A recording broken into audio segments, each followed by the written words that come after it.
अरे ओ सेक्रेटरी के लगते, इधर आओ, चलो दोनों ही साथ दो। उस्ताद, ये पहले मुझसे आप नोट ले लें, ये करेंसी मेरे पास टिकती नहीं है, ये ले लें और मुझे कुछ दे दें। ये ले। क्यों? 5 कम क्यों है? ये इसने अपने बाप का खत्म दिलवाया। बकवास मत करो तुम। नो उस्ताद जी, मंदा बहुत है, लोग तो मांगे टैक्सी, वो कहाँ से मांग। बात नहीं आएगा, बात नहीं निकाल। अच्छा उस्ताद, देखता हूँ शायद इधर ये खुद ही आ गया जी, इधर मुझे भी पता चलने दिया खुद आ गया। वाकई तुझसे कितनी बार मैंने कहा है कम वक्त बेईमानी मत किया कर। ये टांगे मेरे तो है नहीं, बहनों के हैं। बहनों के माल में बेईमानी करते हो, शर्म नहीं। बांका पहलवान, इधर आ। बहुत जलील आदमी है तू, बहनों के माल पर हाथ साफ करता है। तुझे कितनी मर्तबा कहा है सिर्फ टांगा साफ किया कर।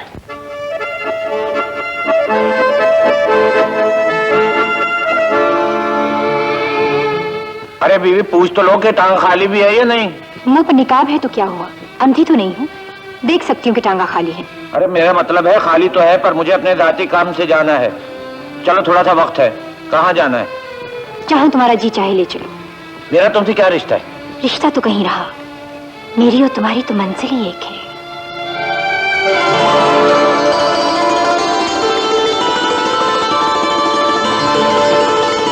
अरे सफिया, तुम?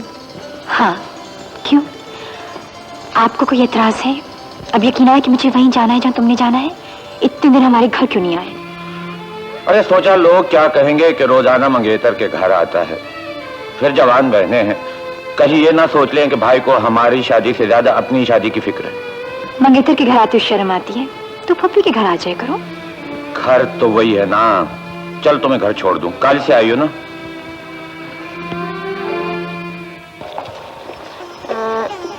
ये कॉलेज की फीस, इसमें साइंस की किताब आ जाएगी और ये रास्ता के लिए नया सैंडल आ जाएगा। बाजी, मुझे नए सैंडल नहीं चाहिए, पुराने ठीक ठाक हैं। आप भैया के लिए कपड़े बनवाएं। अरे रहने दे, मेरे लिए बहुत है 2 जोड़े। खाक है 2 जोड़े, खुदा के लिए भैया अब तो उन कपड़ों की जांच छोड़ दें। सच्ची बड़ा ऑकवर्ड लगता है। क्या लगता है? ऑकवर्ड यानी अजीब बात, बुरी बात। देख, मैंने तुझसे 1000 बार कहा है मुझसे अंग्रेजी मत बोला कर। वाह, इतने खिलाफ है अंग्रेजी के, तो फिर हमें अंग्रेजी पढ़ा क्यों रहे? अरे वो तो इसलिए पढ़ा रहा हूँ कि अपने अपने मियाँ से अंग्रेजी में बात किया करो। भैया। हाँ। अरे राजदा, तूने मेरे सफेद कमीज में टांके लगा दिए? हाँ भैया, मैंने तो कमीज सीधी थी, छोटी धोने लगी तो फिर फट गई। छोटी, इधर सुन। आई भैया। तू कपड़े धोती है या फाड़ती है? देखो ना भैया, मैं इसे मसलने लगी तो ये इधर से देखे निकल गई, ये देखें। अच्छा, मैं इसे फिर मसलने लगी तो इधर से फट गई, देखे ना, फिर यूं। देखो भैया मैं क्या करती। हाँ, तू और क्या कर सकती थी? अब बता मैं क्या करूं? क्या पहन के जाऊंगा तेरा साथ? सर नहीं, जोड़ा तैयार है। ये कैसे आ गया? पैसों से।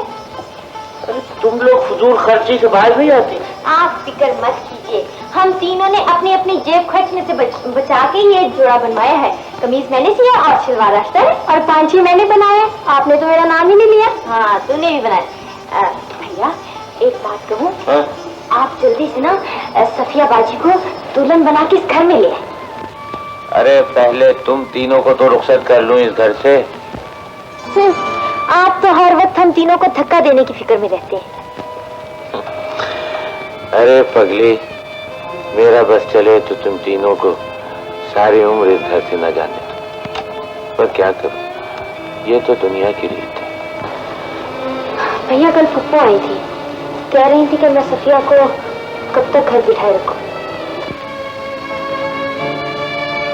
हालना मैंने उनसे कह तो दिया था कि जब तक तुम तीनों बहनों की शादी नहीं हो जाती मैं अपने बारे में नहीं सोच सकता। मगर मैं अपने भाई बहनों को इस तरह नहीं छोड़ सकती जिस तरह तुम चाहते हो। मैं अपनी मोहब्बत के लिए उस अकीदत का खून नहीं कर सकती जो मुझे अपने भाई से मिली है।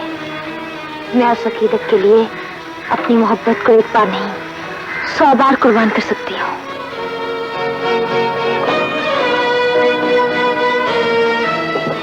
हलदर, तो मेरी बात सुन। मालूम नहीं। खालिदा, तुझे भाई की मोहब्बत पर भरोसा नहीं है? भैया, ये आप क्या कह रहे हैं? मेरी बात का जवाब दो। ये क्यों पूछ रहे हैं? मैं आपको सिर्फ भाई ही नहीं, बाप भी समझती हूँ। खालिदा, अगर तुम मुझे बाप समझती तो अपने दिल की बात मुझसे कभी न छुपाती। भैया वो मैं इसलिए कि मैं तेरी माँ नहीं था। हालांकि मैंने तुझे माँ और बाप दोनों के प्यार देने की कोशिश की है। मुझे अफसोस है खालिदा, तूने अपने दिल की बात मुझसे छुपाई है। लेकिन खुशी इस बात की है कि तूने वही कुछ किया जो एक बाइज्जत खानदान की लड़की को करना चाहिए। हालांकि लोग मुझसे कहते थे कि पढ़ लिख कर लड़कियां बिगड़ जाती हैं, लेकिन आज मेरा सर फख्र से ऊंचा हो गया है। मुझे यकीन है कि तालीम इंसान को संवारती है, बिगाड़ती नहीं। तूने भाई की इज्जत का ख्याल रखा है तो भाई भी तेरे लिए बहुत कुछ करेगा खालिदा। भैया। खालिदा, मैंने तेरी और अख्तर की सारी बातें सुन ली है। हमें उसकी जायदाद, उसकी दौलत कुछ नहीं चाहिए। अगर वो तुझे खुश रख सकता है तो उससे कहो मुझसे बात करे। लेकिन भैया, मैंने बात खत्म कर दी है। मैंने फैसला किया है कि मैं एमए करके मुलाजमत करूंगी। मेरे होते हुए तुझे अपने मुतालिक फैसला करने का हक नहीं है खालिदा। तेरे मुतालिक फैसला मैं खुद करूंगा। मैं उससे खुद मिलूंगा।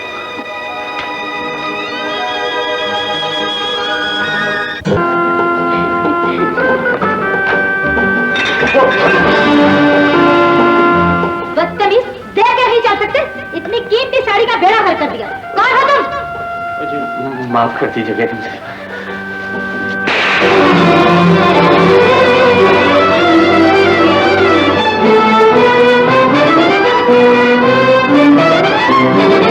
कौन हो तुम? और यहाँ तुम्हें किसने बुलाया? जी मैंने कहा किया? सेठ साहब, ये तो अपना तांगे वाला है। ये रोजाना हमारे बच्चों को स्कूल लेकर जाता है। सलाम। सलाम। तुम यहाँ कैसे आए?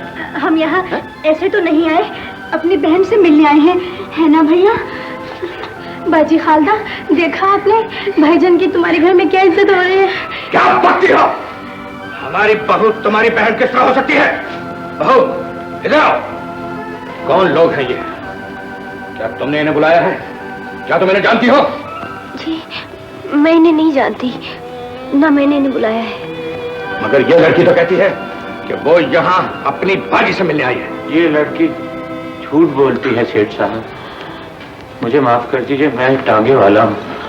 खुशी की महफिल देखकर इस ख्याल से आ गया कि शायद वापसी के लिए किसी मेहमान को टांगे की जरूरत हो।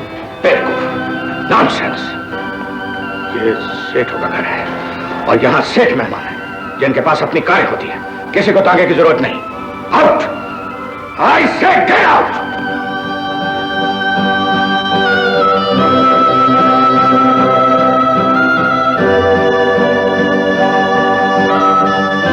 अजीम भाई, आप इन रिश्तेदारों की महफिल से बेइज्जत होकर नहीं जा सकते।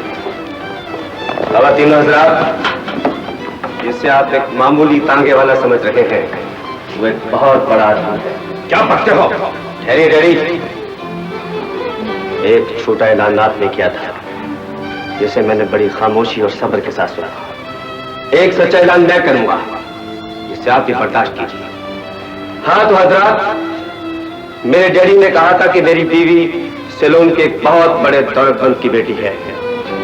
हकीकत यह है कि मेरी बीवी एक बहुत बड़े आदमी की बेटी है। हाँ, यही तो मैं कह रहा था बेटे। मेरी बीवी का बाप एक मिल में मजदूर था। उसने मरते वक्त अपनी तीनों बेटियों की तालीम का बोझ अपने बड़े बेटे के कांधे पर डाला और बड़े भाई ने बाप का किरदार अदा करके अपनी तीनों बहनों को आला तालीम दिलवाई। अब आप ही बताइए कि ये मामूली तांगे वाला बड़ा आदमी है या मेरे डैडी, जो अपनी झूठी आन बान का भ्रम रखने के लिए इतना बड़ा झूठ बोल के आप सब लोगों को बेवकूफ बनाने की कोशिश कर रहे हैं। हम बेवकूफ नहीं है मियां, हम सब समझ चुके हैं। तुम्हारी बीवी इस कोसवान की बहन है जो तांगा चलाता है। ये आदमी जो मेरे पास खड़ा है ये सिर्फ तांगा चलाता है, न मेरे बाप की तरह चक्कर चलाता है न आपकी तरह कुछ और चलाता है। मैं क्या चलाता हूँ? अपना कारोबार चलाता हूँ। मेहमानों के साथ तमीज से बात करो।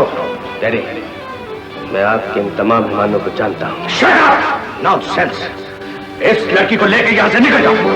आज से न तुम मेरे बेटे हो और ना इस नींद से मेरा कोई वास्ता है। ऐसा ना कहिए सेठ साहब, खुदा के लिए ऐसा ना कहिए। मेरी बहन का घर बर्बाद हो जाएगा। मैं आपसे वादा करता हूँ सेठ साहब कि आज के बाद मेरी जबान पर खालदा का नाम भी नहीं आएगा। मैं सारी दुनिया से यही कहूंगा कि मेरी सिर्फ 2 बेटे, सिर्फ 2 बेटे। क्या हम खालदा बाजी से अब कभी नहीं मिल सकेंगे? भैया, इस तरह तो मरने वाले भी नहीं भुलाए जाते। जिस तरह खालदा बाजी को मजबूर किया जा रहा है कि वो जीते जी हमें भूल जाए। मेरे जीते जी ना खालदा आप लोगों को छोड़ सकती है और ना मैं। अख्तर तुम? हाँ भैया, हमने डैडी का घर हमेशा हमेशा के लिए छोड़ दिया है। अख्तर, तुम अपने बाप का घर छोड़ सकते हो, लेकिन मेरी बहन ससुराल छोड़कर मैं क्या आ जाए, ये मैं बर्दाश्त नहीं कर सकता। खालदा बोलो, क्या तालीम यही सिखाती है कि मशरिकी लड़कियां जब चाहे ससुराल छोड़कर मैं के वापस आ जाए? चली जाओ, तुम्हारा इस घर से कोई ताल्लुक नहीं है। भैया, मैंने ससुराल का घर शौहर के हुक्म पर छोड़ा है। शौहर के हुक्म पर जो घर छोड़कर आई हो, भाई के इल्तिजा पर उस घर में वापस चली जाओ। भैया, जिस घर में आपकी इज्जत ना हो, बताइए उस घर में हम कैसे रह सकते हैं? अख्तर, मैंने तो बहन की खुशियों के लिए रिश्ता जोड़ा था। मुझे क्या मालूम था कि तकदीर मेरे साथ ये मजाक भी करेगी। भैया, अख्तर, खुदा के लिए वापस चले जाओ। मेरी इज्जत तो जब है कि मेरी बहन अपने ससुराल में रहे।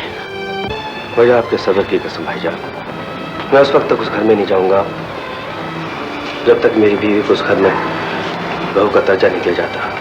वैसे आप अगर हमें इस घर में रखना नहीं चाहते तो हम किराए का घर ले लेते हैं। नहीं अख्तर, किराए का घर लेने की जरूरत नहीं है। अगर तकदीर को यही मंजूर है तो मैं इसी घर के किसी कमरे को खालदा का ससुराल समझ लूंगा।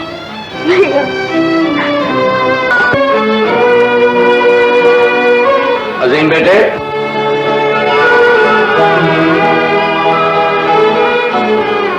सेठ साहब, आप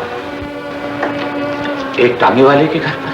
तो और क्या, हम रक्षे वाले के घर पे चले जाते? भाई, हम अपनी बहू के घर आए हैं।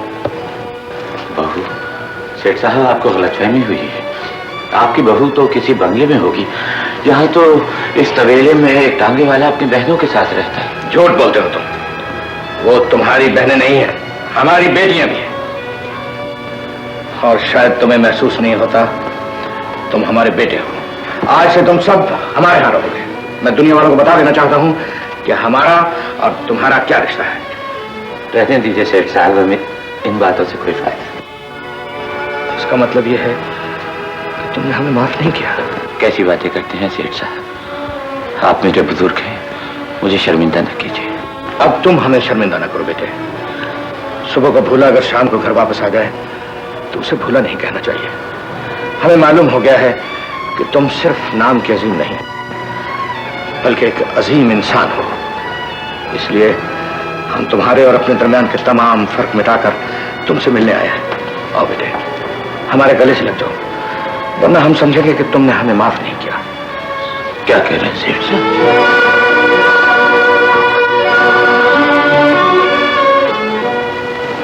बेटे, हमने फैसला किया है कि हम अपनी राशिदा और साइदा बेटी की शादियां अपने बंगले पे बड़ी धूमधाम से करेंगे। सेठ साहब, आपका बहुत बहुत शुक्रिया। लेकिन मुझे इस बात के लिए मजबूर था।